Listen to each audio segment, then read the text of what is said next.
Thiruvananthapuram കാട്ടാക്കടിയിൽ CPM അധിക്ഷേപത്തിൽ മനം നൊന്ത് പഞ്ചായത്ത് അംഗം ജീവനൊടുക്കി. ആര്യനാട് പഞ്ചായത്ത് മെമ്പർ ശ്രീജയാണ് ആസിഡ് കുടിച്ച് ജീവനൊടുക്കിയത്. ശ്രീജയ്ക്കെതിരെ CPM രാഷ്ട്രീയ സമരം സംഘടിപ്പിച്ചതിന് പിന്നാലെയാണ് ആത്മഹത്യ.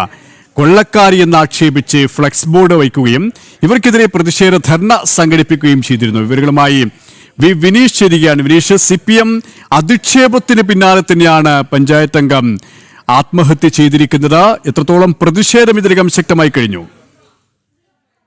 പ്രശാന്ത്, ഇത് ഈ വിഷയത്തിലുള്ളത്. കാരണം CPMന്റെ വ്യാജ പ്രചരണങ്ങളിലാണ് പഞ്ചായത്ത് അംഗത്തിന് ജീവൻ നഷ്ടമായത് എന്നാണ് ഇപ്പോൾ ആരോപണമായി ഉയരുന്നത്. മാത്രമല്ല, നേരത്തെയും ഈ ശ്രീജ ആത്മഹത്യക്ക് ശ്രമിച്ചിരുന്നു. ശ്രീജയ്ക്ക് സാമ്പത്തിക പ്രതിസന്ധി ഉണ്ടായിരുന്നു. മകളുടെ കല്യാണവുമായി ബന്ധപ്പെട്ട് കോട്ടയ്ക്കകം വാർഡ് മെമ്പറാണ്. ആര്യനാട് പഞ്ചായത്തിലെ കോട്ടയ്ക്കകം വാർഡ് മെമ്പറാണ് ശ്രീജയ്ക്ക് സാമ്പത്തികമായിട്ടുള്ള ബുദ്ധിമുട്ടുകളും പ്രതിസന്ധികളും ഉണ്ടായിരുന്നു മകളുടെ കല്യാണവുമായി ബന്ധപ്പെട്ട്. ഇതിന്റെ ഈ കല്യാണ ആവശ്യങ്ങൾക്കും മറ്റുമായിട്ട് പല വ്യക്തികളിൽ നിന്നും പണം കടം വാങ്ങിയിരുന്നു, പലിശയ്ക്ക് കടം വാങ്ങിയിരുന്നു. അങ്ങനെ പലിശയ്ക്ക് കടം വാങ്ങി അത് തുടർന്ന് അങ്ങോട്ട് നൽകാൻ കഴിയാത്ത സാഹചര്യത്തിൽ ഉണ്ടാവുകയും അത് പലിശ മുടങ്ങുന്ന ഒരു അവസ്ഥയിൽ എത്തുകയും ഒക്കെ ചെയ്തിരുന്നു. ഇതോടുകൂടിയാണ് ഈ പഞ്ചായത്തിലെ CPM അംഗങ്ങൾ, പഞ്ചായത്ത് പ്രസിഡന്റിന്റെ നേതൃത്വത്തിലുള്ള സംഘം വ്യാജ പ്രചരണങ്ങൾ അയച്ചുവിടാൻ തുടങ്ങിയതെന്നാണ് ഇപ്പോൾ പ്രാദേശിക കോൺഗ്രസ് നേതാക്കൾ ആരോപിക്കുന്നത്. അങ്ങനെ വ്യാജ ആരോപണങ്ങൾ അയച്ചുവിട്ടുകൊണ്ട് കോട്ടയ്ക്കകത്തെ കുറുവ സംഘത്തിന്റെ നേതാവ് കള്ളി എന്നടക്കമുള്ള പരാമർശങ്ങൾ നടത്തിക്കൊണ്ട് വലിയ രീതിയിൽ ആക്ഷേപങ്ങൾ അയച്ചുവിട്ടു. ഇതോടെ ശ്രീജ മാനസികമായിട്ട് സംഘർഷത്തിൽ ഏർപ്പെടാൻ, അല്ലെങ്കിൽ സംഘർഷം ഉണ്ടാകുന്ന, മാനസികമായ ബുദ്ധിമുട്ടുകളും സംഘർഷവും ഉണ്ടാകുന്ന ഒരു സാഹചര്യം ഉണ്ടായിരുന്നു. നിരന്തരം CPM വേട്ടയാടി എന്നാണ് നമുക്ക് മനസ്സിലാക്കാൻ കഴിയുന്നത്. അങ്ങനെ നിരന്തരം വേട്ടയാടൽ വന്നതോടുകൂടി തന്നെയാണ് ശ്രീജ പ്രതിരോധത്തിലാക്കുകയും. പ്രശാന്ത്, ഈ ശ്രീജയുടെ പഞ്ചായത്ത് അംഗത്തിന്റെ ആത്മഹത്യ CPM ആണ് ഇപ്പോൾ പ്രതിക്കൂട്ടി നിൽക്കുന്നത്. CPM സമരത്തിന് പിന്നാലെ, അധിക്ഷേപത്തിന് പിന്നാലെ ശ്രീജയെ ആക്ഷേപിക്കുന്ന, അവഹേളിക്കുന്ന രീതിയിലുള്ള ഫ്ലെക്സ് ബോർഡുകളടക്കം സ്ഥാപിച്ചിരുന്നു. ഇതിൽ മനം നൊന്താണ് മരണം എന്നുള്ള ഒരു വിമർശനം ഉയരുമ്പോൾ, പ്രതിഷേധം ഉയരുമ്പോൾ CPM ഏതെങ്കിലും തരത്തിലുള്ള വിശദീകരണവുമായി രംഗത്ത് വരുന്നുണ്ടോ? CPMന്റെ ഭാഗത്തു നിന്ന് ഇതുവരെ വിശദീകരണങ്ങളൊന്നും ഈ വിഷയത്തിൽ ഉണ്ടായിട്ടില്ല. CPM അംഗങ്ങളാരും ഈ വിഷയത്തിൽ അനുബന്ധിച്ച് പ്രതികരിക്കുവാനും തയ്യാറായിട്ടില്ല. പക്ഷേ കഴിഞ്ഞ ദിവസം, അതായത് ഇന്നലെ, ഈ കോട്ടയ്ക്കകത്തും ആര്യനാട് പഞ്ചായത്തിലുമായി പ്രതിഷേധം നടന്നിരുന്നു. ആ പ്രതിഷേധത്തിൽ വലിയ ജനാവലിയെ പങ്കെടുപ്പിച്ചുകൊണ്ടായിരുന്നു പ്രതിഷേധം CPMന്റെ ഭാഗത്തു നിന്നും. അവിടെ ഫ്ലക്സ് ബോർഡ് അടക്കം സ്ഥാപിക്കുന്നു. അതോടൊപ്പം തന്നെ പോസ്റ്ററുകൾ പതിപ്പിക്കുന്നു. ശ്രീജ കുറുവ സംഘത്തിന്റെ നേതാവാണ്, കള്ളിയാണ് എന്ന തരത്തിലൊക്കെ എഴുതി പിടിപ്പിച്ച പോസ്റ്ററുകൾ സ്ഥാപിച്ചിരുന്നു. അങ്ങനെ ഇതേ തുടർന്നാണ് ഈ ആത്മഹത്യയിലേക്ക് അഭയം പ്രാപിക്കുന്ന നിലയിലേക്ക് ശ്രീജയുടെ മാനസികാവസ്ഥ ചെന്നെത്തിയത് എന്നാണ് ഇപ്പോൾ നമുക്ക് മനസ്സിലാക്കാൻ കഴിയുന്നത്. നേരത്തെയും, അതായത് 2 ആഴ്ചയ്ക്ക് മുമ്പും ശ്രീജ സമാനമായ രീതിയിൽ ഒരു ആത്മഹത്യക്കുള്ള ശ്രമം നടത്തിയിരുന്നു. ആ ശ്രമം നടത്തി തിരുവനന്തപുരം മെഡിക്കൽ കോളേജിൽ അടക്കം ചികിത്സ തേടുകയും ചെയ്തിരുന്നു. തുടർന്ന് വീട്ടിലെ ബന്ധുക്കളും അതോടൊപ്പം തന്നെ പ്രാദേശിക നേതാക്കൾ, കോൺഗ്രസിന്റെ തന്നെ പ്രാദേശിക നേതാക്കളടക്കം ശ്രീജയെ ഒന്ന് കാണുകയും ഈ പ്രശ്നപരിഹാരം ഉണ്ടാകാം, അല്ലെങ്കിൽ ഇത്തരത്തിലുള്ള തീരുമാനം എടുക്കാൻ പാടില്ല എന്നടക്കമുള്ള കാര്യങ്ങൾ പറഞ്ഞുകൊണ്ട് ശ്രീജയെ അനുനയിപ്പിക്കുകയും മാനസികമായിട്ട് പിന്തുണ നൽകുകയൊക്കെ ചെയ്തിരുന്നു. എന്നാൽ അതിന് പിന്നാലെ ശ്രീജ ഡിസ്ചാർജ് ചെയ്ത് വീട്ടിലെത്തിയതിനു ശേഷവും ഈ പ്രതികാര നടപടി CPMന്റെ ഭാഗത്തു നിന്ന് തുടർന്നു എന്നാണ് നമുക്ക് മനസ്സിലാക്കാൻ കഴിയുന്നത്.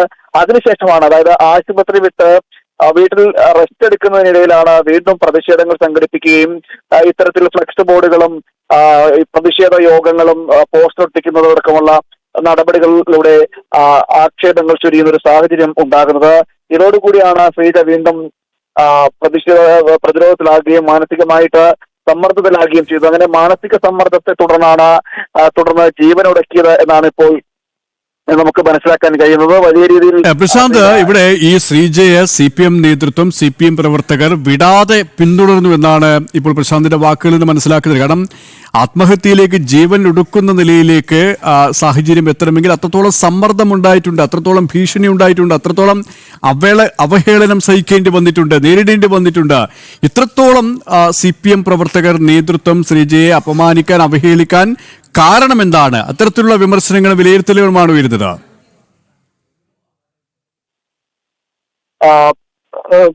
ഇതിൽ ഈ പ്രാദേശിക നേതാക്കളാണ് ഈ കോട്ടയ്ക്കകം, ആര്യനാട് ഭാഗത്തെ പ്രാദേശിക നേതാക്കളാണ് ഇത്തരത്തിൽ ഈ CPM-ന്റെ ഭാഗത്ത് ആക്ഷേപം ഉണ്ടായിട്ടുണ്ട് എന്ന് പറഞ്ഞിരിക്കുന്നത്. അതിന്റെ കാരണവും ഇനി തദ്ദേശ സ്വയംഭരണ സ്ഥാപന തെരഞ്ഞെടുപ്പുകളൊക്കെ അടുത്ത് വന്നിരിക്കുന്ന സാഹചര്യമാണ്.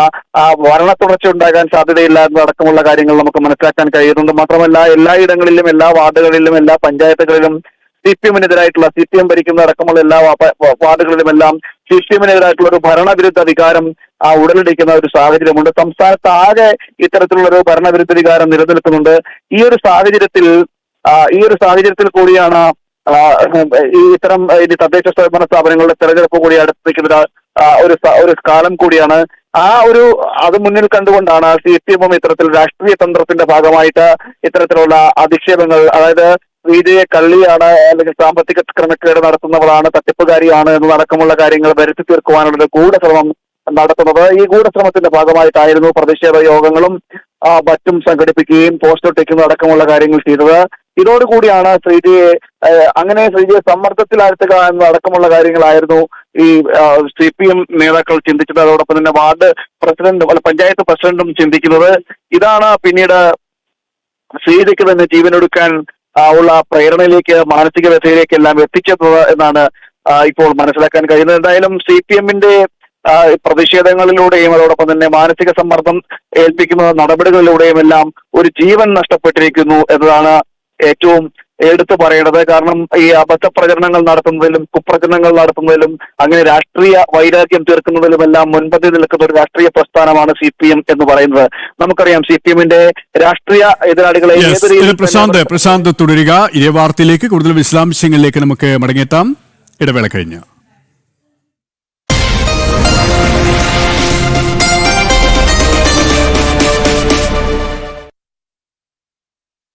മാർട്ടിൽ നിന്നും പർച്ചേസ് ചെയ്യൂ. വക്കാലക്ക ഓഫർ നറുക്കെടുപ്പിലൂടെ നേടാം ബമ്പർ സമ്മാനങ്ങളും ഒപ്പം ഗൃഹോപകരണങ്ങൾക്ക് 70% വരെ ഡിസ്കൗണ്ടുകളും കോടിക്കണക്കിന് രൂപയുടെ സമ്മാനങ്ങളും.